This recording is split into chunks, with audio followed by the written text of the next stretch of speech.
अस्सलाम वालेकुम।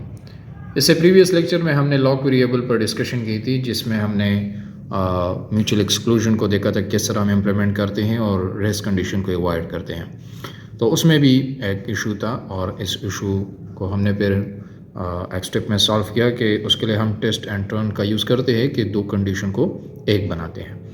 अच्छा, आज हम जिस टेक्निक के बारे में बात कर रहे हैं ये बहुत इम्पोर्टेंट है और इसका नाम है टर्न वेरिएबल या स्ट्रिक अल्टरनेशन। ये जिस तरह नाम से ज़ाहिर है, इसमें हम क्या करेंगे, इसमें हम स्ट्रिक्टली प्रोसेस पर एक रूल इम्प्लीमेंट करेंगे कि उस रूल के तहत वो क्रिटिकल सेक्शन में दाखिल होगा और जिसके पास वो रूल नहीं होगा तो वो दाखिल नहीं हो सकता। तो बिल्कुल स्ट्रिक्टली हम बताएंगे।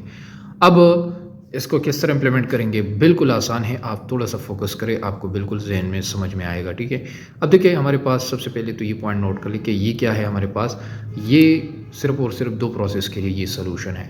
ठीक है, टू प्रोसेस के लिए। अगर प्रोसेस दो से ज़्यादा हो गई तो फिर इस पर ये इम्प्लीमेंट नहीं होगा।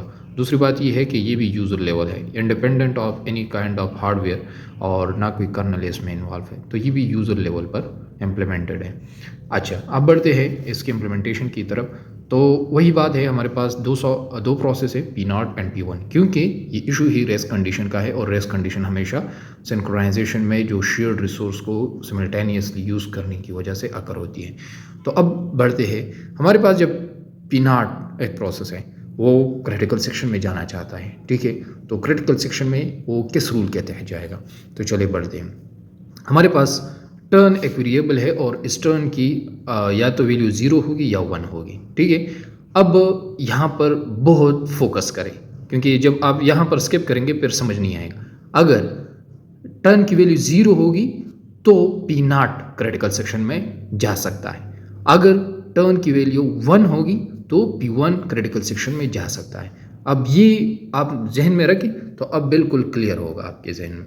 देखिए, initially let suppose critical section empty है, तो चले P1 जाए या P0 जाए, आप टर्न की वैल्यू जिससे भी शुरू करें, लेकिन आगे देखते हैं। लेट सपोज इनिशियल हमने टर्न की वैल्यू को क्या किया, 0। ठीक है, तो अब 0 आ गया तो सबसे पहले कौन जाएगा, P1 तो जा नहीं सकता, तो सबसे पहले कौन जाएगा, P0। ठीक है, अब P0 की तरफ देखते हैं। सबसे पहले ये क्या एग्जीक्यूट करेगा कि वाइल 0 नॉट इक्वल टू 0, तो क्या 0 0 के बराबर नहीं है क्यों नहीं है, तो ये कंडीशन तो फॉल्स हो गया। तो जब कंडीशन फॉल्स होता है, मैंने आपको बताया था, जब कंडीशन फॉल्स होता है तो हम नेक्स्ट लाइन पे चले जाते हैं, और नेक्स्ट लाइन क्या है, क्रिटिकल सेक्शन में।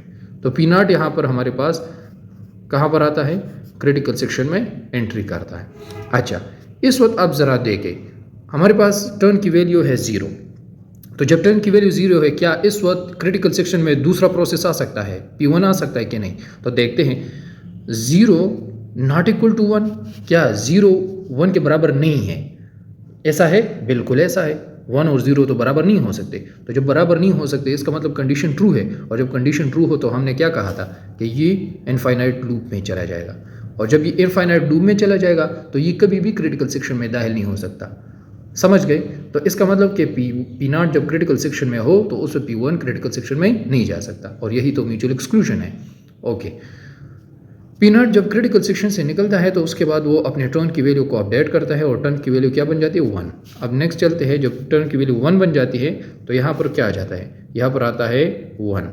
तो 1 नॉट इक्वल टू 1, तो क्या 1 1 के बराबर नहीं है, क्यों नहीं है, 1 1 के बराबर है, तो इसका मतलब ये कंडीशन फॉल्स है, और जब कंडीशन फॉल्स हो जाता है तो क्रिटिकल सेक्शन में प्रोसेस एंटर ही कर सकता है। अब देखिए, जब ये एंटर हो गया, अब इस वक्त P0 की बारी अगर देख ले तो क्या P0 जा सकता है क्रिटिकल में। 1 यहाँ पर टर्न की वैल्यू अभी 1 है, तो क्या 1 1 के बराबर नहीं है, 1 0 के बराबर नहीं है, बिल्कुल नहीं है, ये कंडीशन ट्रू है। तो जब कंडीशन ट्रू है दोबारा P0 इनफाइनाइट लूप में चलेगा।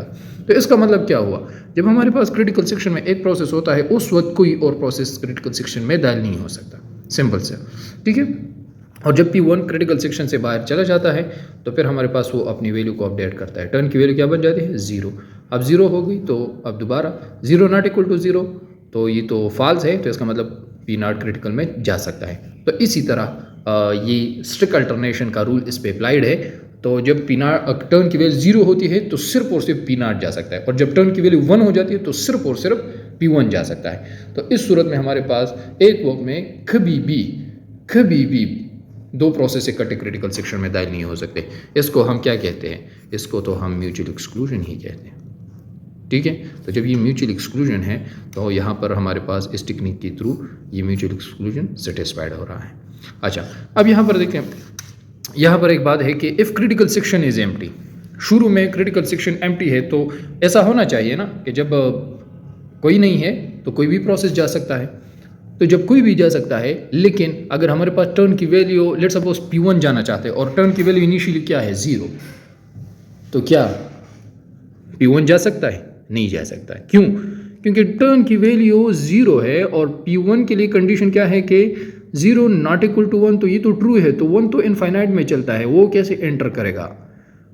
तो उसके लिए सबसे पहले P0 को एग्जीक्यूट होना पड़ेगा। तो इसका मतलब है कि P0 P1 एक दूसरे पर डिपेंडेंट है। जब P0 नहीं एग्जीक्यूट होता, P1 नहीं क्रिटिकल सेक्शन में दाखिल नहीं हो सकता, और जब P1 क्रिटिकल सेक्शन में दाखिल नहीं होना चाहता तो उस वक्त P0 क्रिटिकल सेक्शन में दाखिल नहीं हो सकता, क्योंकि टर्न वैल्यू के लिए वो इंतज़ार करेगा एक दूसरे को, और जब तक एक प्रोसेस टर्न की वैल्यू को अपडेट नहीं करता दूसरा दाखिल नहीं हो सकता। समझ आ गया ना? तो यहाँ पर हमारे पास एक दूसरे पर ये डिपेंडेंट है। ओके, अब ये बात भी क्लियर है। इसके बाद एक और यहाँ पर है कि क्या यहाँ पर एक प्रोसेस बार बार रिपीटेड क्रिटिकल सेक्शन में जा सकता है कि नहीं? लेट्स सपोज P0 आ गया और यहाँ पर क्रिटिकल सेक्शन में एक बार आ गया, क्या दोबारा यहाँ पर आ सकता है? बार बार आ सकता है कि नहीं? इसका मतलब ये है कि क्या P1 हमेशा इंतज़ार करेगा? नहीं। स्ट्रिक्ट अल्टरनेशन का फ़ायदा ये है कि यहाँ पर हमारे पास अगर P0 यहाँ क्रिटिकल सेक्शन में एक बार आ गया ना, तो उसने वैल्यू, और जब ये निकलता है तो उसने वैल्यू को क्या किया? 1, और जब वैल्यू 1 हो जाती है तो इसका मतलब क्या? अब ये P0 दोबारा आ ही नहीं सकता। ठीक है, तो अब बारी है P1 की। जब तक P1 एंट्री नहीं करता तब तक P0 नहीं आता। इसका मतलब है कि एक प्रोसेस हमेशा के लिए वेट नहीं करेगा। ठीक है, और एक प्रोसेस बार बार क्रिटिकल सेक्शन में नहीं जा सकता। ठीक है, ये भी क्लियर हो गया। अब तीसरा पॉइंट जो इस एल्गोरिथम की या इस टेक्निक की कमज़ोरी है, और इस कमज़ोरी को फिर कौन सा एल्गोरिथम सॉल्व करेगा? आगे वाला एल्गोरिथम है पैटरसन। ठीक है, और वो थोड़ा सा समझ ले कि वो कौन सा प्रॉब्लम है। वो प्रॉब्लम ये है कि यहाँ पर अगर आप नोटिस कर ले, लेट्स सपोज हमारे पास ये जो प्रोसेस 1 है ये बहुत ज़्यादा फास्ट है। लेट्स सपोज उसने क्रिटिकल सेक्शन में ये एंटर हो गया और उसने टर्न की वैल्यू को क्या किया? 0, तो क्रिटिकल सेक्शन से बाहर हो गया। अब देखिए बारी केस की आती है P0 की, और P0 चले इस वक्त नॉन क्रिटिकल सेक्शन में है, वो क्रिटिकल में नहीं जा रहा। ठीक है, या उसको ज़रूरत नहीं है, नहीं जा रहा, और अगेन P1 को क्रिटिकल की ज़रूरत आ गई, तो क्या होगा? P0 जा नहीं रहा और P1 को ज़रूरत है, तो P1 कैसे जाएगा? जब टर्न की वैल्यू क्या हो जाए? 1 हो जाए, तब P1 जाएगा।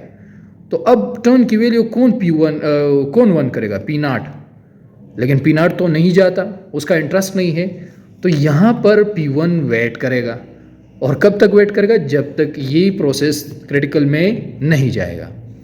तो अगर ये फास्ट है, ये स्लो है, या इसका इंटरेस्ट नहीं है, ये नहीं जा रहा, तो उसके लिए P1 हमेशा के लिए अटक जाएगा, और ये उसका मेन ड्रॉबैक है। ठीक है, फिर इसको हम सॉल्व करेंगे एक नेक्स्ट एल्गोरिथम से जिसका नाम फेडरेशन है, उससे हम इस मसले को हल करेंगे।